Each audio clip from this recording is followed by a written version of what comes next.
Hello everyone, hello aspirants, कैसे हैं आप? कैसी चल रही है आप सबकी पढ़ाई? तो फ्रेंड्स, ये वीडियो है सेकंड ग्रेड स्टूडेंट्स के लिए, सेकंड ग्रेड एस्पिरेंट्स के लिए। देखिए फ्रेंड्स, आप सभी को पता है कि आप लोगों के एग्जामिनेशन में सिलेबस के अकॉर्डिंग दो पेपर हैं, जीके फर्स्ट और जो सब्जेक्ट होता है वो होता है सेकंड। और इसके साथ साथ आपकी साइकोलॉजी और जो नेक्स्ट टीचिंग मेथड है वो भी सब्जेक्ट में इंक्लूड होती है, लेकिन वो इन्हीं दो सब्जेक्ट में आ जाती है। तो पूरे दिन में सबसे जो बेसिक क्वेश्चन मेरे से पूछा गया है कि पूरे दिन में हम लोग ये दोनों सब्जेक्ट को कैसे मैनेज करें।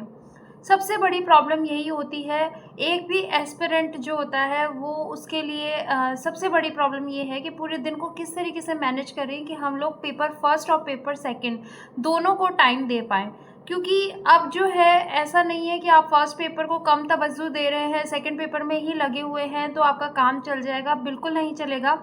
फर्स्ट पेपर भी इतनी ही इम्पोर्टेंस रखता है, सेकंड पेपर भी इतनी ही इम्पोर्टेंस रखता है, फर्स्ट पेपर भी उतनी ही इम्पोर्टेंस रखता है और सेकंड पेपर भी उतनी ही इम्पोर्टेंस रखता है। तो आप किसी भी सब्जेक्ट को कम नहीं समझ सकते हैं।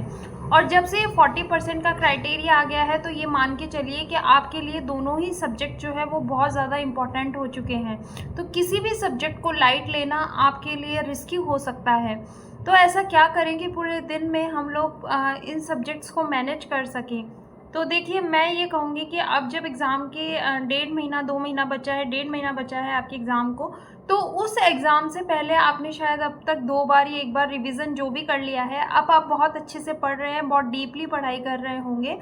तो आप लोगों को करना क्या है कि आप लोगों को अपने डे को 2 हाफ्स में डिवाइड करना है। ये सभी के लिए है, जो कॉलेज गोइंग एस्पिरेंट्स हैं या फिर जो कॉम्पिटिटिव एग्ज़ाम्स अभी स्टार्ट किया है तैयारी करना, उनके लिए है, न्यू कमर्स के लिए है, हाउसवाइफ्स के लिए है, जिनको काफ़ी टाइम हो गया एग्ज़ाम देते हुए, ये सभी के लिए ये स्ट्रैटेजी है कि आप लोग जो है अपने पूरे डे को 2 हाफ्स में डिवाइड कीजिए। एक हाफ में आपको जीके पढ़ना है और दूसरे हाफ में आपको सब्जेक्ट पढ़ना है। अब जीके के टॉपिक्स और सब्जेक्ट के टॉपिक्स जो है वो दोनों आपको अलग-अलग डिसाइड करने हैं कि जीके के टॉपिक्स जैसे अगर आपने 2 डिसाइड किए हैं तो आपको सब्जेक्ट के 4 टॉपिक डिसाइड करने पड़ेंगे। क्योंकि सब्जेक्ट मैटर जो है वो ज़्यादा होता है और उस पे हमें ज़्यादा फोकस करना होता है, क्योंकि वो 300 मार्क्स का होता है। तो इसलिए हम लोग अपने नंबर इंक्रीज़ करने के लिए सब्जेक्ट को बहुत अच्छा करना चाहते हैं, तो टाइम भी सब्जेक्ट को हमें ज़्यादा देना चाहिए। और जीके के साथ में आप जो 2 टॉपिक पढ़ रहे हैं, उसी के साथ में आप लोगों को उनके पीवाईक्यूज़ भी साथ के साथ देखते हुए जाना है। तो बस आपको कोशिश करनी है कि 2 हाफ्स में जो भी पढ़ रहे हैं, उसमें मिड हाफ जो पहला फर्स्ट हाफ है, उसमें अपने जीके के जितने भी स्लॉट्स हैं, जितने भी टारगेट्स हैं, उनको कंप्लीट कर दें। नेक्स्ट जो आपका हाफ है वो उसमें आप लोग चाहे रात को कितना भी टाइम क्यों ना हो जाए, चाहे आपको नींद आ रही हो तो आप नींद भगाइए कैसे भी, लेकिन जब तक आपका टारगेट पूरा नहीं हो तब तक बिल्कुल भी ना सोएं। टीचिंग मेथड और साइकोलॉजी के लिए आप अपना वीकली प्लान बनाएं कि आपको टीचिंग मेथड की जैसे 2 यूनिट करनी है इस वीक में, ये 1 यूनिट करनी है इस वीक में। तो थोड़ा थोड़ा पूरे डे में आप लोग जैसे 10 मिनट टीचिंग मेथड पढ़ लिया, 15 मिनट टीचिंग मेथड पढ़ लिया, ऐसे थोड़ा थोड़ा पढ़ लिया कि टीचिंग मेथड पढ़ ली या फिर साइकोलॉजी पढ़ ली आपने। तो इस तरीके से साइकोलॉजी और टीचिंग मेथड के लिए आप लोगों को वीकली प्लान बनाना पड़ेगा और वीक के एंड में आपको उसके एमसीक्यूज़ और पीवाईक्यूज़ करने हैं। तो इस तरीके से पूरे डे में आप लोगों को क्या करना है कि आपको फर्स्ट हाफ में जीके पढ़ने हैं, जीके में आपको 2 टॉपिक लेने हैं, उन्हीं 2 टॉपिक के आपके पीवाईक्यूज़ और एमसीक्यूज़ आपको कंप्लीट कर लेने हैं पहले हाफ में। सेकेंड हाफ में आपको सब्जेक्ट उठाना है, सब्जेक्ट में आपको 4 टॉपिक लेने हैं, 4 टॉपिक के एमसीक्यूज़ पीवाईक्यूज़ भी सॉल्व करने हैं।